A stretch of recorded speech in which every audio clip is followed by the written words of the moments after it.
Hi, everyone.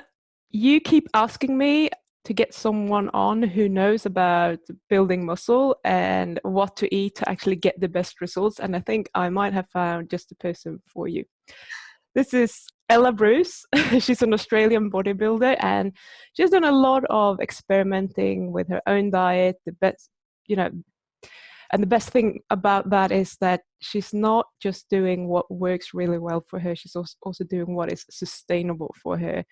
And I think she's also very, very good at explaining why it's working so well. So welcome to the show, Ella. Thank you. It's lovely to be here. It's such a great pleasure to have you on, and I'm really looking forward to this. I'll be the first one to admit that I don't really know an awful lot about your background and how you got into bodybuilding, if you don't mind filling us in. Sure. So I feel like anytime you ask someone about their history, it's like, well, do you want like the long, like I'm writing my memoir version, or do you like we're doing a podcast and you have 2 minutes? But whatever you find is most useful. I laugh every time. So it's like, everyone's like, oh, how are you doing today? And you're like, your mind goes blank and you can't remember what you even ate for breakfast. Really, really briefly, I was the fat girl in high school. So I was about 123 kilos, 120, I don't know, somewhere around there. I can't quite remember what it was, which I think in pounds is like 260, 270 pounds. So I was a big girl. And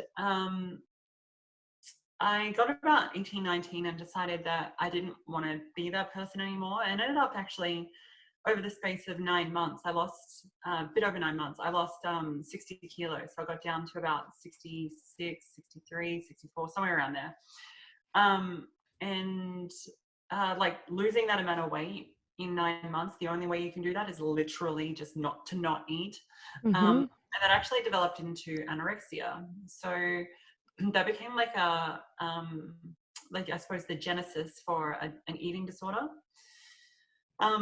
At the time as well, afterwards, I started getting in through to personal training. So I started as a personal trainer when I was about 19, 20. So it's like over a decade ago now, 18, 19, somewhere around there. And where I was working, they had this culture of bodybuilding. So everyone was competing. And like, I suppose your way of both being part of the in crowd, but also competing with the other personal trainers for business was based on how you went on the competitions. So I'd never done one before, and I ended up hiring a coach who was another trainer in there. And he had me eating an abysmally small amount of food, equivalent of like 900 to 1100 calories a day. Whoa. I was doing lots and lots of cardio. I was lifting and I look at this now and I know that is a very, very unhealthy approach, but like as an impressionable 19-year-old getting into the sport, like I just thought that was like, I didn't know any better, right? Yep. And even you were telling me before that you've been a personal trainer for over a decade yourself. And as you know, like when you first join the industry, you don't really know a lot. You know some exercise selection, but just putting all those pieces together takes a lot of time. So I went to do the competition, got very, very lean. And then I gained all the weight back because I hadn't really learnt the strategies to be able to keep it off and how to maintain it.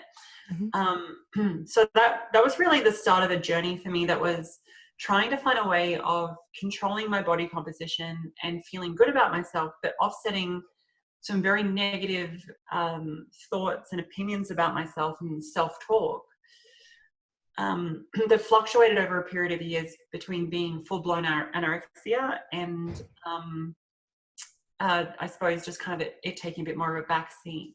How I ended up getting into moving from bikini kind of competitions into through to bodybuilding, physique, that kind of space was actually healing through that eating disorder. So learning to celebrate my body for what it could do or what I could lift versus just trying to be the smallest version of myself that I could.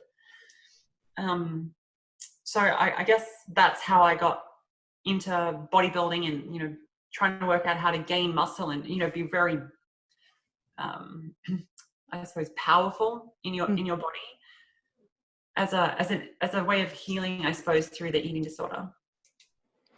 So how long have you been bodybuilding for now? Is that about 10 years or?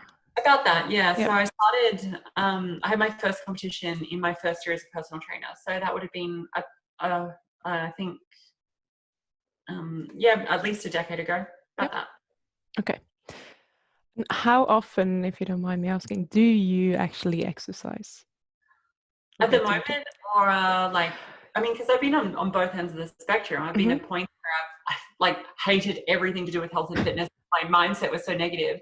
I was doing nothing. And then I've been on the other side as well, where I'm like hyper restrictive and I'm doing 2 a days for 6 days. And then I might only do 1 session on my rest day, like rest day. You know what I mean? So like it's been, I've had the full spectrum, I guess.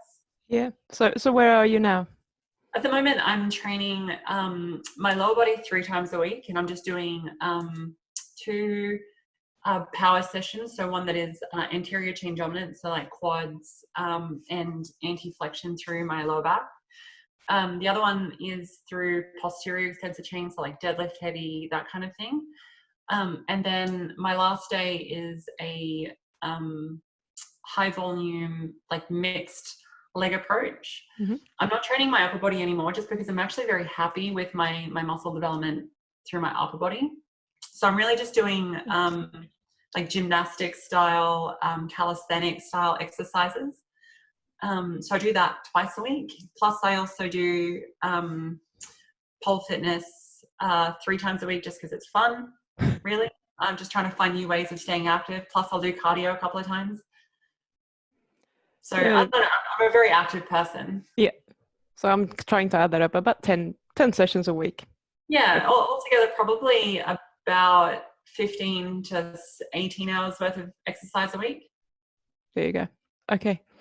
So how has your diet changed throughout these 10 years or plus? Yeah. Well, how do you summarize 10 years?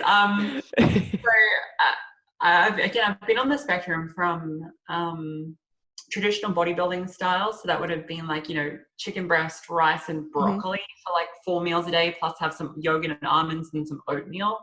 Call it butt slap each other and call each other bro and call it a day. All the way through to the other side, where I was strict carnivore for about a year, year and a half, somewhere around there. So that was my most recent, I suppose, like named diet approach. Since then, fortunately and unfortunately, I kind of developed a bit of a name for myself within like the carnivore space because, I was having a fair amount of success using that kind of approach. But I've since dialed back from being predominantly carnivorous to just being very high protein meat based, which is what I'm doing at the moment. So I suppose what that really means is that I'm eating high amounts of bioavailable proteins, from meat sources.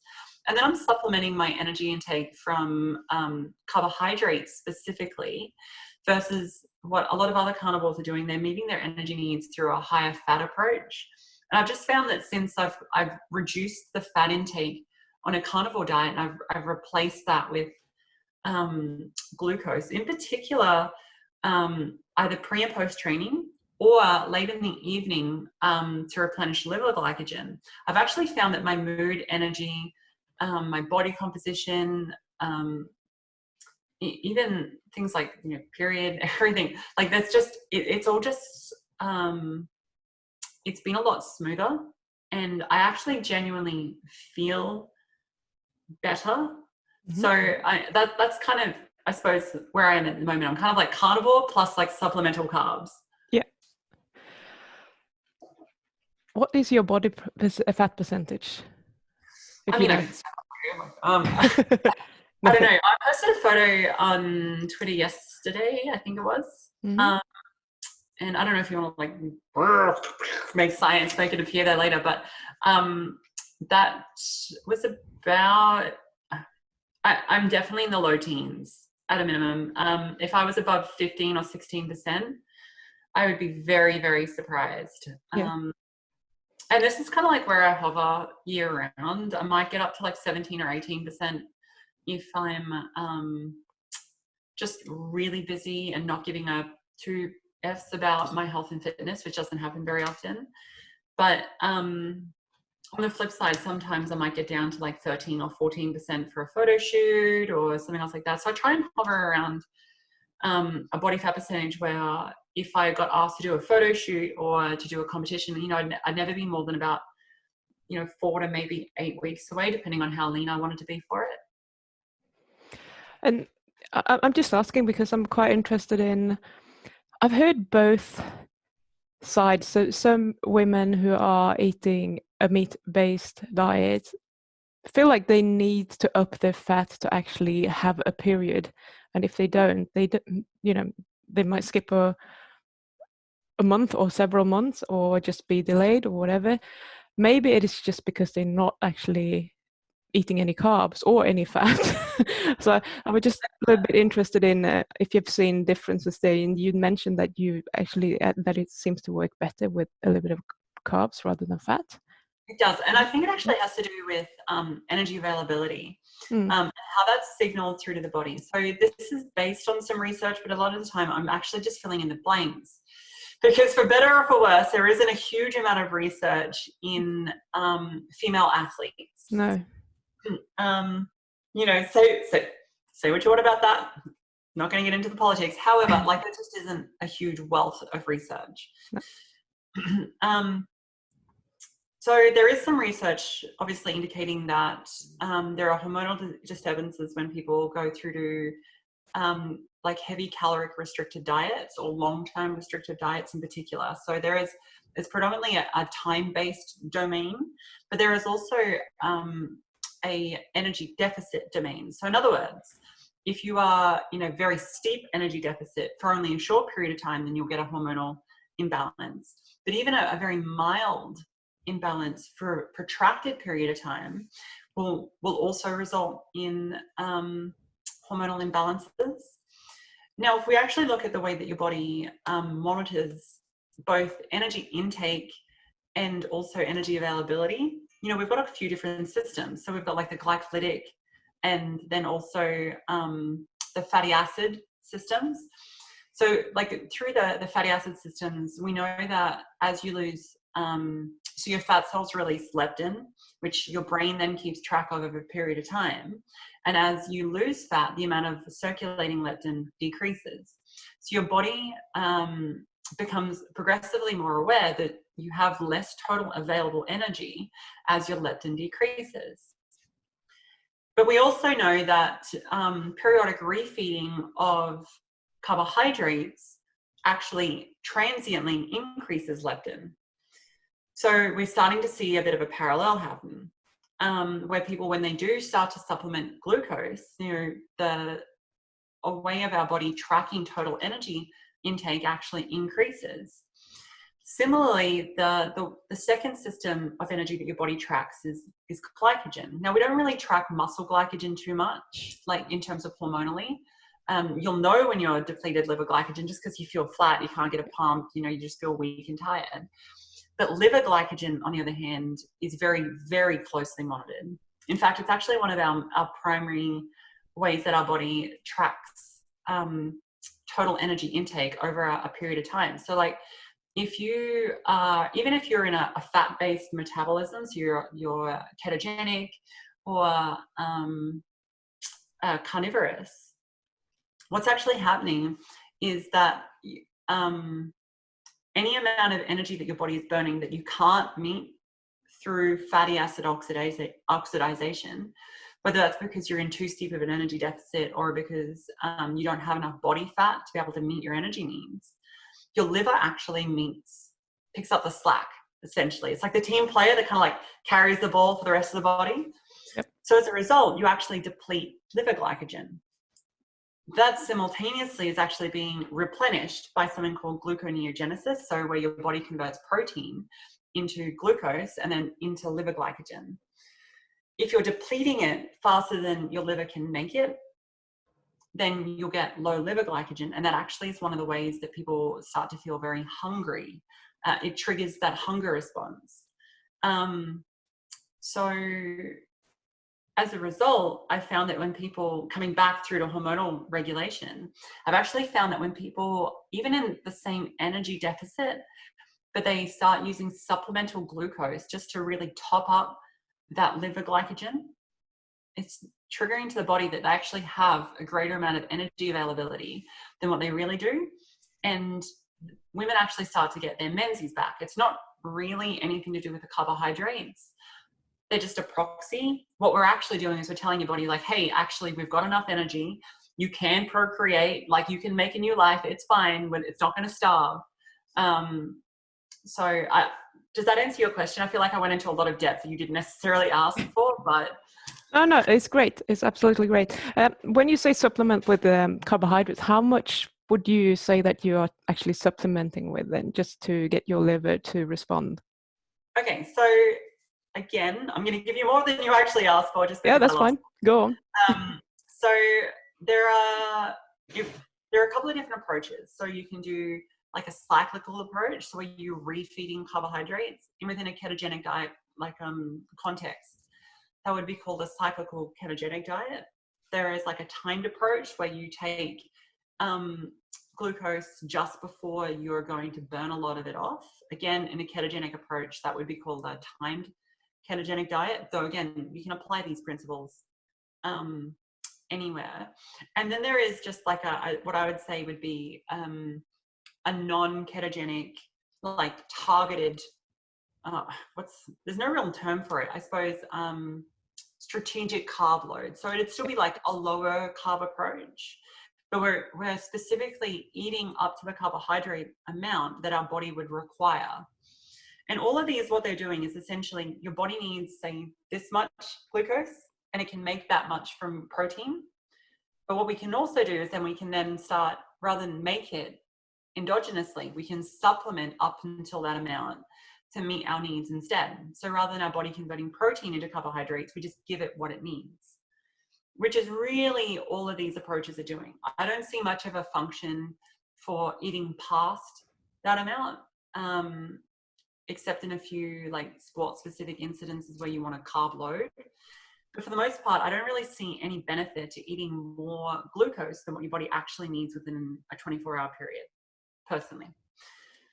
So with that context, what we need to do is we need to work out what our body actually needs in those moments. Yep. So answering for all three contexts, if you are having carbohydrates specifically for an exercise, what I recommend is that you take in about 0.15 grams of carbohydrate per kilogram of lean body mass per hour. So for example, I have about 65 kilos of lean body mass, 67, somewhere around there. So that works out per hour of exercise that I would do, I take in about 21 grams of glucose in a drink just beforehand. So most of my workouts are done in an hour. So I just take a 20-gram bit of sugar, well, dextrose in my shake. If I was doing like a big 4-hour workout, then I'd have 80 grams and I'd just drink it throughout the workout, as an example. Mm-hmm. If you are doing a cyclical approach, this one's a little bit more nuanced. What I recommend is that most people aim between 5 to 8 grams of carbohydrate per kilogram of lean body mass, eaten over between a 6 to 12-hour period.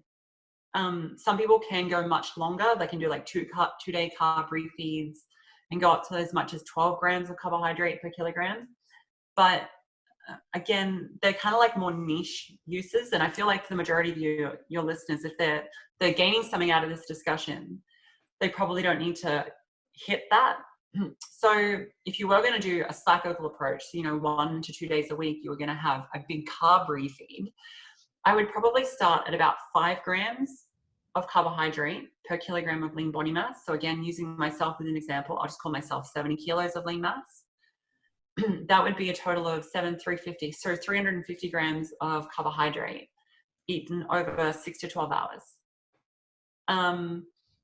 What you then do is then you start bumping it up as you assess your tolerance. So if you find that you responded really well to that, I might take it up to 5.5 or 6 grams, and then 6.5 up to about 8, maybe as high as 10 if you're a really good responder. I find that is the most effective. There is a lot of research, whether I'm not just making these numbers up, these are actually based on research. Yeah. And finally, the approach that I think makes the most sense and what I'm doing at the moment is we know how much glycogen that your body requires each day at rest. For most people, that is about, there's an exact math for it. I just call it 100 grams. It's actually like 112 or something. It's not a huge, anyway, I aim for about 100 grams of glucose per day. And then what I try and do is I'll then add in 20 grams of glucose per hour of exercise that I do for the day, like we spoke before about the timed approach. So if I knew that I was going to do two exercise sessions for that day of about an hour each, I'd probably aim for about 140 to 150 grams of carbohydrate for that day. That's it. And you split it in two and you just drink it right before each training session? It doesn't have to be drunk. I mean, it could be like 140 grams. That's just food. It's just food that I eat through a day. I really like rice.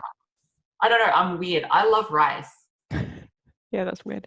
Yeah, you're like, ew, rice is gross. What's wrong with you? It's just tasteless to me. Well, I mean, I like make it into, well, it is kind of tasteless, but I like make it into like sushi or something like that. So like, that's the equivalent of like 4 big rolls of sushi for me. So, I mean, as far as I'm concerned, like, yeah, let's get into it. Okay, awesome. So how would you know where your threshold is if you're doing the cyclical ketogenic type style? So if you start at 5 grams, when do you know, how do you know when to stop? Like how much is too much? Yeah. Okay, so it's largely based on how much glucose we can ram into your muscle cells over that period of time. So what we're realistically looking for is for you to wake up the next day where you're feeling firm, vascular. You should not be watery at all. You should feel energetic, very calm, very cool, like you just feel like your body is well put together. And I know I'm talking about subjective feelings. Yep. If you overshoot it though, you'll become very aware because you wake up the next day and all of your definition between muscle groups will be disappeared. You'll look very smooth. That's because the glucose wasn't able to actually be pushed into the muscle. You've overeaten and now it's sitting subcutaneously and holding onto water. If you haven't had enough, what you'll find is that you won't really get much of a pump.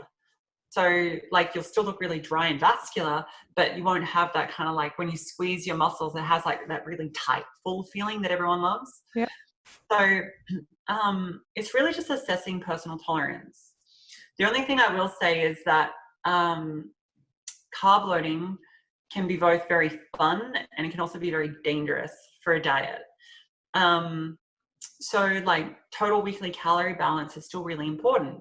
So if you're eating in a calorie deficit for 5 or 6 days, and then you go and smash as much as 600 to 800 grams of carbohydrate plus the protein plus a little bit of fat into the diet as well, all of a sudden you're looking down the barrel of at least a 3,000 calorie, probably getting up to 4,000 on calorie day, and that can offset a lot of days' progress. It's something that it absolutely can work, but this isn't the kind of thing that I'd recommend for the average person. If you can't describe why you should be doing it, then it's probably not for you, if that makes sense. Yeah, absolutely. Do you do this every day? Just a few days per week? How often do you do it? Carb loading? Come on, I can't. How do my cheese feel? No, I don't carb load every day. I'm out. No, so it really depends. So if I am very, very busy with things going through, what I'll tend to find is that I won't get a chance to eat for quite a period of time.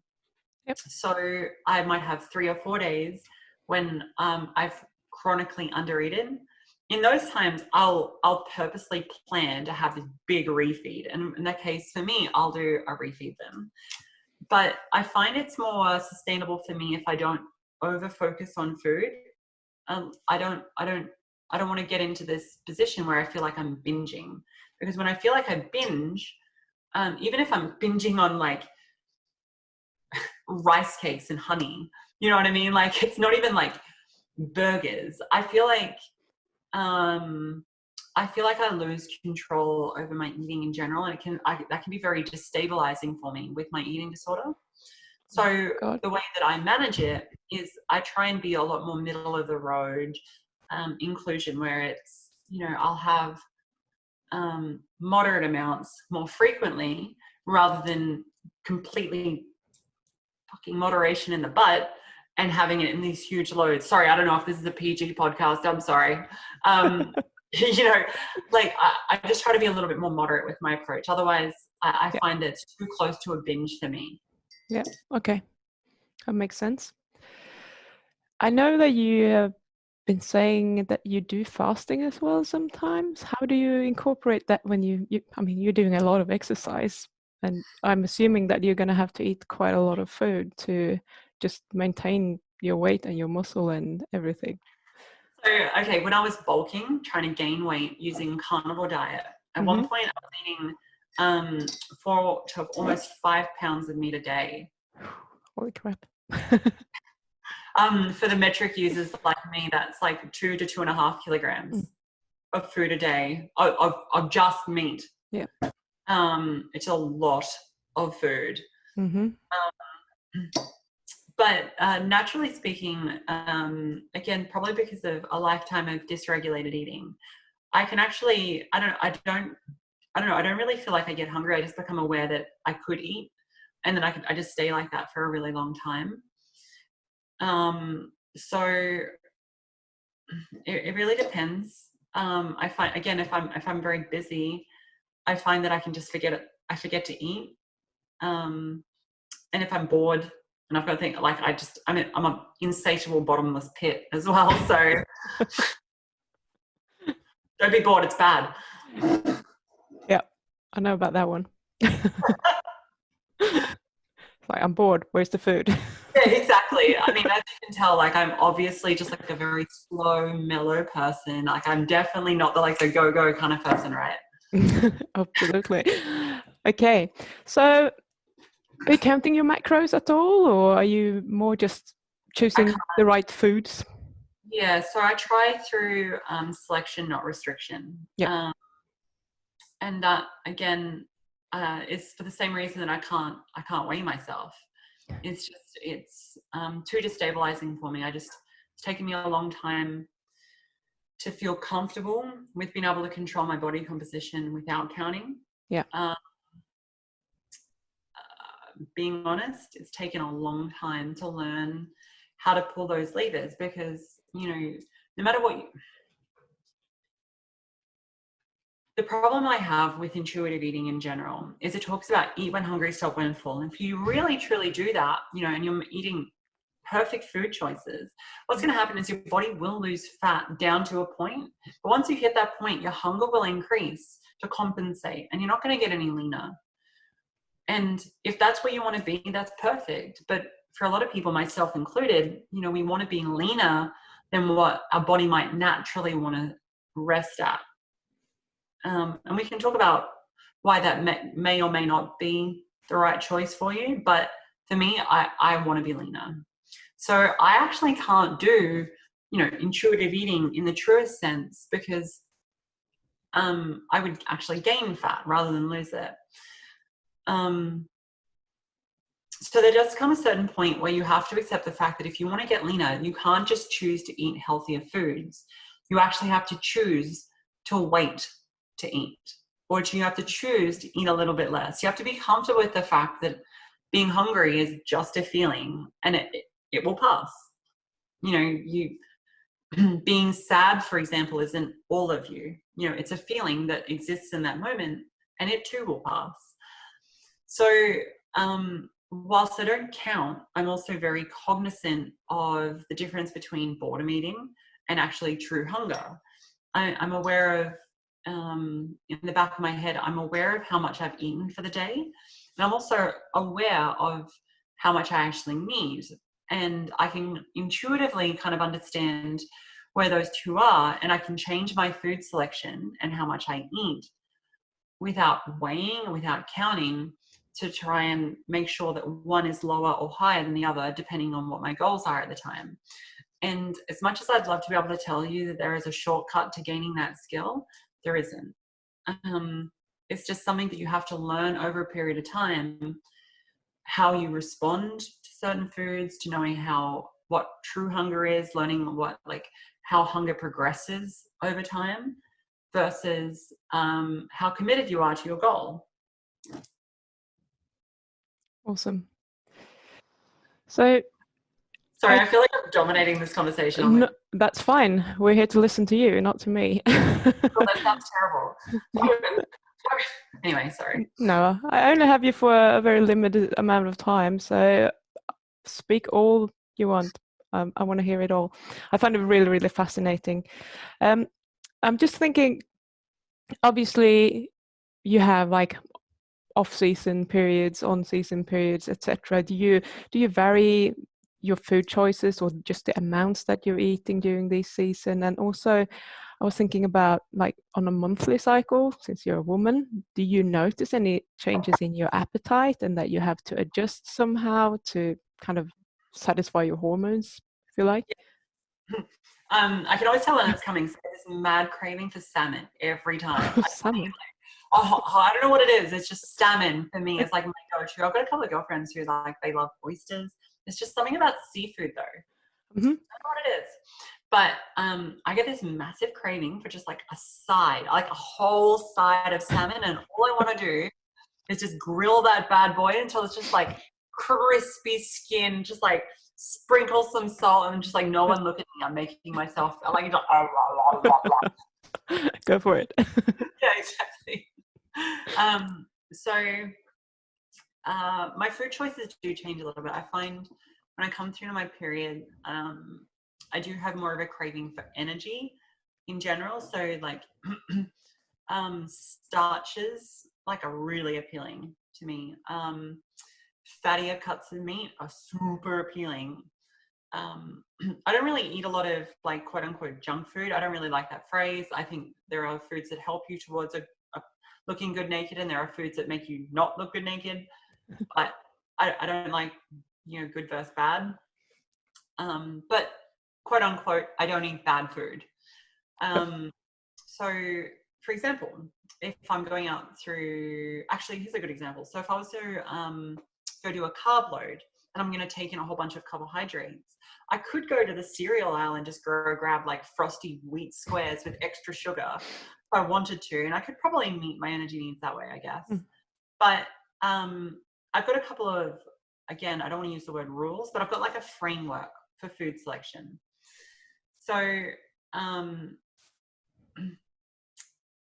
for those of you who may be familiar with the work of Dr. Ted Naiman or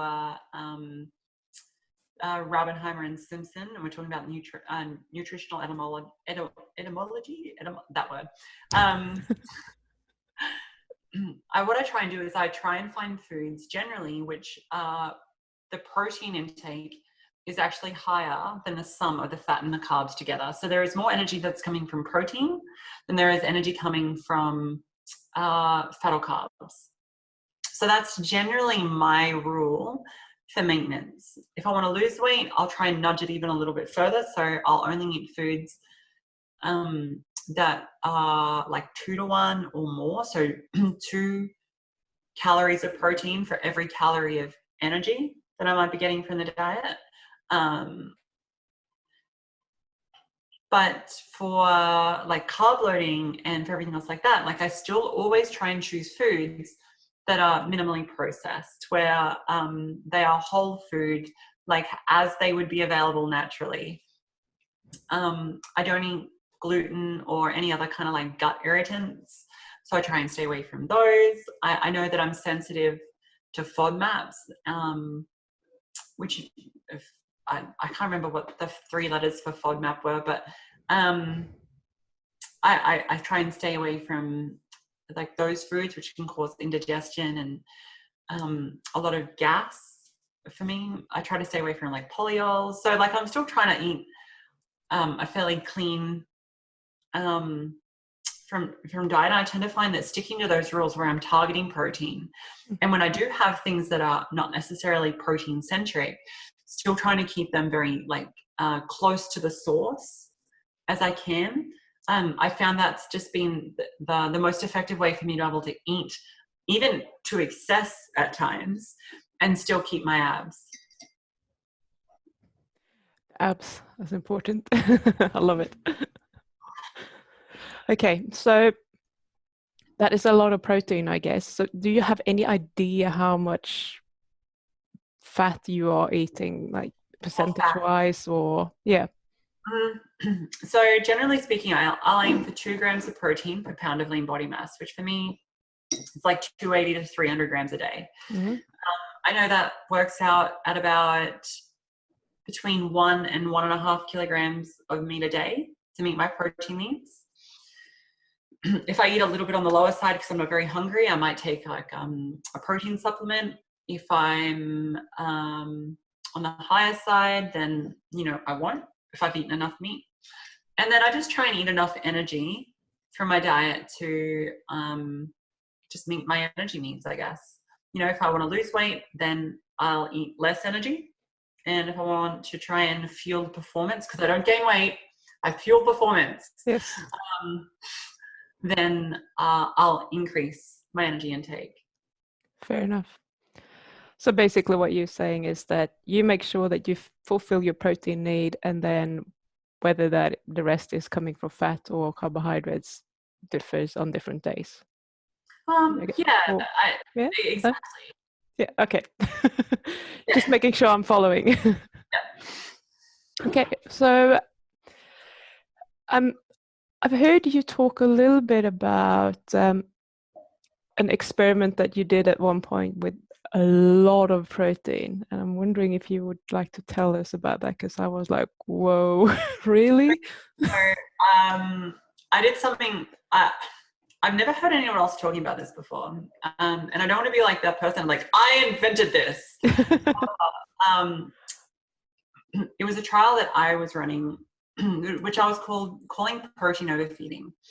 So protein overfeeding was based off of 2 separate ideas that I'd seen that I'd never seen joined together. The first is a lot of research looking into very, very high protein diets, in particular the work coming out of the JISSN, the Journal of International Sports and Society of Sports Nutrition, and a prominent author out of that was Jose Antonio.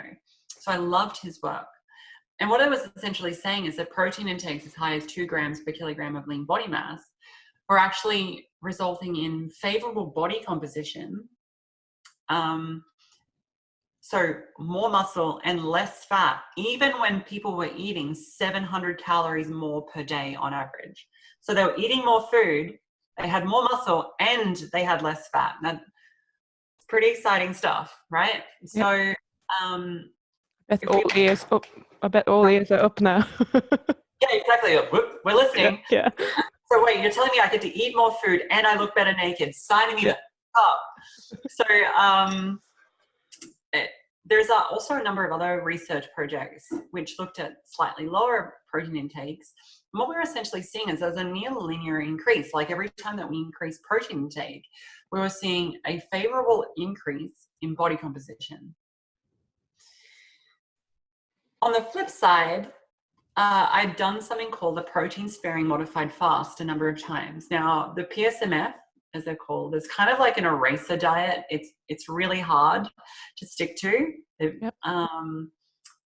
But when you do them, for like a week or 2 weeks, it's pretty much like you could go away on holiday, binge eat for 2 weeks, come back, do a PSMS, and you've just erased all of the sin for the last 2 weeks. So it's like they're dangerous. Only just because like they teach you don't have to worry about consequences. So I was aware that in protein sparing modified fast, when you're only eating protein, that people were retaining all of their lean body mass, but they were dropping fat very rapidly. Mm. And I became curious about, well, if on one part of the research we're showing that people, as they increase protein intakes nearly linearly, we're having improved body composition. And in this diet, we know that when people are overfeeding protein, but they're under eating energy, that they are maintaining muscle, but dropping fat like crazy. What happens if I was to do both? Mm. So that was kind of like the genesis of the idea. What would happen if I was overeating protein exclusively from lean protein? Now, I did that for about 5 months. So I was eating as much as 600, 650, some days even 700 grams of protein in a day. Just think about that. Like, that is a lot. That is nearly 10 times like the minimum daily recommended intake for my body weight. Nearly 10 times. It's like 8.5 actually, if I do the math. So it's a lot of protein. What was really interesting is that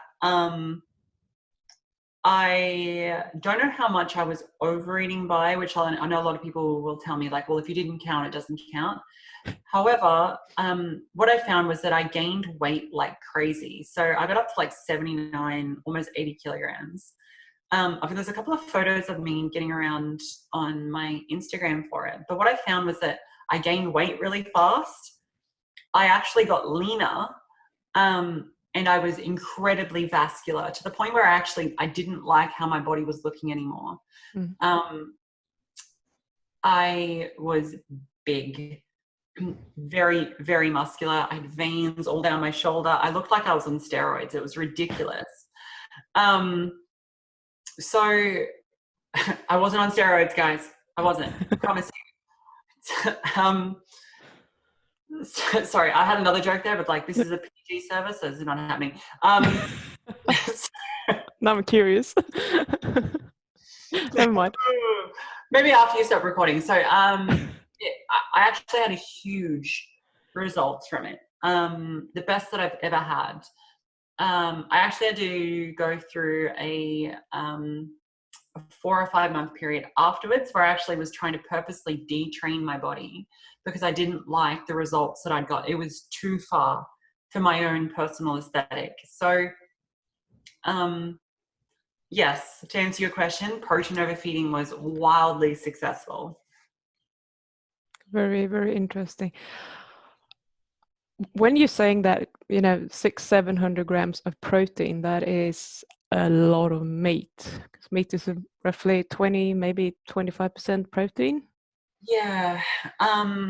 So so with protein overfeeding, I was eating 0 carbohydrates and I was trying to eat as low fat as I possibly could. Mm-hmm. So I was taking 3.6 grams of EPA and 2.8 grams of DHA per day from fish oil caps. And then I was trying to just literally get my fat intake as low as I could. So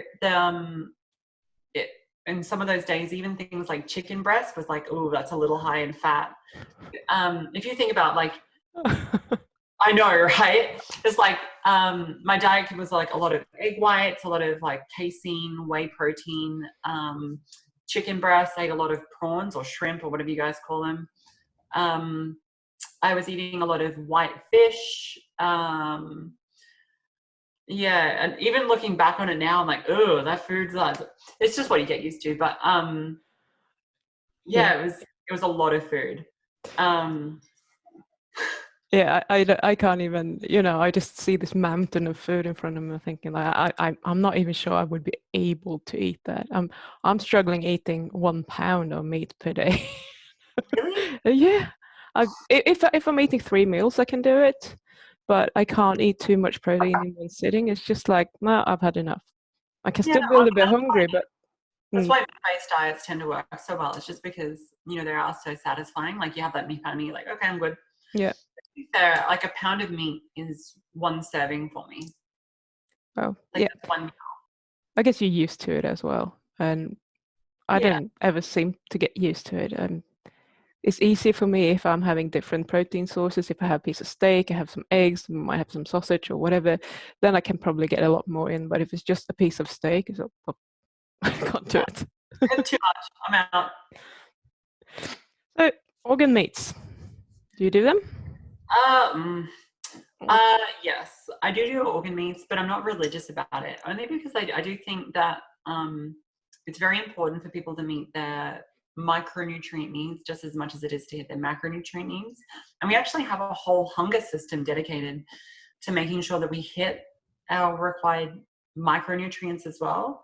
I do find that organ meats are very dense in those foods, and so I'll include them. But I'm not religious in the sense of saying that you must include liver either. Like, you can meet those needs other ways. If you're dead set on only eating animal sources and you don't want to supplement and you don't want to do a whole bunch of other little things, then sure. Okay, you probably do need to include a source of like nutrient dense food options so that way you can hit those needs. Yep. But some people will throw anecdotes where there are people who have been on strict muscle meat only carnivore for 20 plus years and they haven't had any deficiencies just yet. Yeah. Which is great. As an anecdote, that's like a single data point. That doesn't really cover the full gamut of human existence. We're not to turn around and say, well, just because that person over there didn't need to supplement or didn't need to include other micronutrients doesn't really account for people who have different life situations or different food choices, or like are pregnant or are lactating or have anemia or have like a whole range of different things. So I guess the closing advice I'd give around that topic is just if you don't like organs, don't eat organs, but make sure that you are getting sufficient nutrition for your body. However you do that. Fair enough. I like it. Do you take a lot of supplements? Not really. I just try to eat real food if I can. If I can't meet the needs, then sure. Or if for a particular reason, I really want to try and minimize gastrointestinal volume. So I want to eat less food specifically so that way I give the illusion of having a flatter stomach. And for the context, I would do that for a photo shoot. So I would reduce stomach volume so that way my stomach looks flatter for a photo, and then I just go back to normal.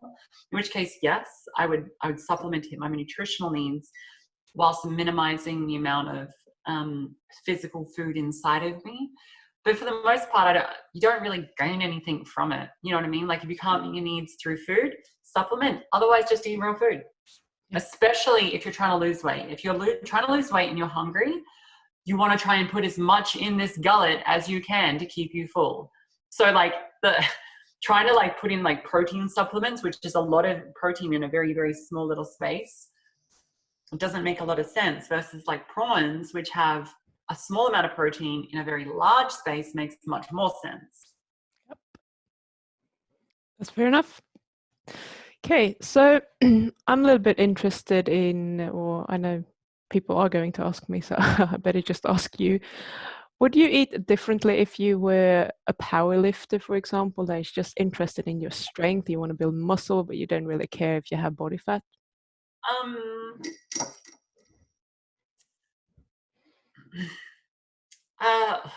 It's tough. Would I have probably tried carnivore if I was a powerlifter in the first place? Probably not. I probably would have stuck to being more carb-based. Mm-hmm. But, knowing what I know about nutrition and thinking that I was in that space and kind of like transporting myself to an alternate universe, I think the only thing that I'd really do differently is I wouldn't be energy restricted. So if I didn't give a fuck about my body composition, I'd just be eating a lot of high energy density foods. So whether or not that is high energy density carbohydrates like pasta or whatever, or if I was eating high energy density meats or fattier foods like ribs and chicken wings and things like that, sure, it doesn't really matter.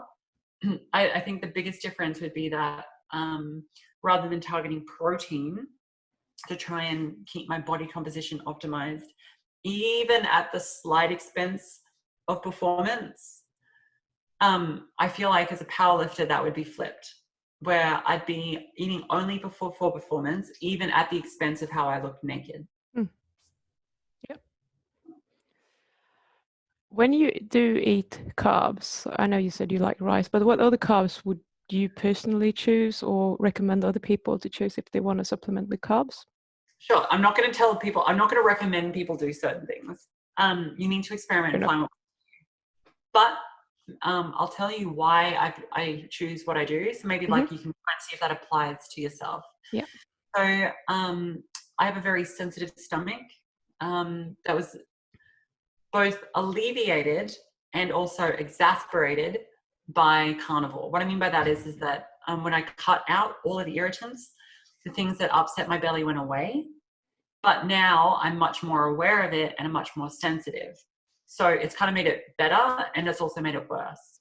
Yep. So as a result, I need to be very, very selective about what I put into my diet because otherwise it really does upset my belly. The other thing is that I have a very sensitive autoimmune system. So I get psoriasis on my face, which I try very hard to try and keep out, essentially, just because I don't want my face peeling like a snake. I know, right? Not the face. So the carb choices that I normally try to put through are things that are gluten-free, because I know gluten is one of the things that upsets my autoimmune. I try and keep fiber low because I know that fiber is one of the things that upsets my belly. I try to keep it low FODMAP because I know that certain FODMAPs cause like really a lot of gastrointestinal distress, bloating, gas. I haven't managed to work out which of the FODMAPs it is just yet. Pardon me. But I do know it is one of them, so I just cut them all out. And I'm also sensitive to casein. So I can have small amounts of casein protein, but like from a little bit of milk in a coffee or something like that. But if I have like cheese, then again, my autoimmune will kick back up. So within that context, anything that's wheat-based is obviously out, but rice I handle very, very well. Potatoes, sweet potato or yams, fruit I handle very well. Lower fiber fruits, so things like berries, bananas. I do melon I handle very well, whereas like apples, pears, those kind of things, they tend to be a little bit upsetting. Strawberries I love. I just want to die in a field of strawberries. Just like take me away. I love honey's a really nice sauce as well for like a sugar hit pre-workout. That's something else I like to include. Rice cakes, I'll use puffed rice, puffed corn sometimes. I can't do too much corn just because it is quite fibrous and that I find that it's a little bit irritable. My local store actually sells this like protein ice cream. They call it protein ice cream. It's still a fair bit of carb by my standards in there. So that's one of my sources. Oh, that's my daughter. 1 second. Unfortunately, this is the end of the interview. Ella had a big delivery at the door that she needed to attend to, so we had to end it a little bit abruptly. She has, however, said that she would be happy to come back and answer more questions another time. So if you have any specific questions for Ella, please let me know by leaving a comment under the video. Also, with that said, I hope that you got some value out of this interview and a few ideas of how you can start tweaking your diet if you want to build lean muscle. Thank you very much for watching. Bye!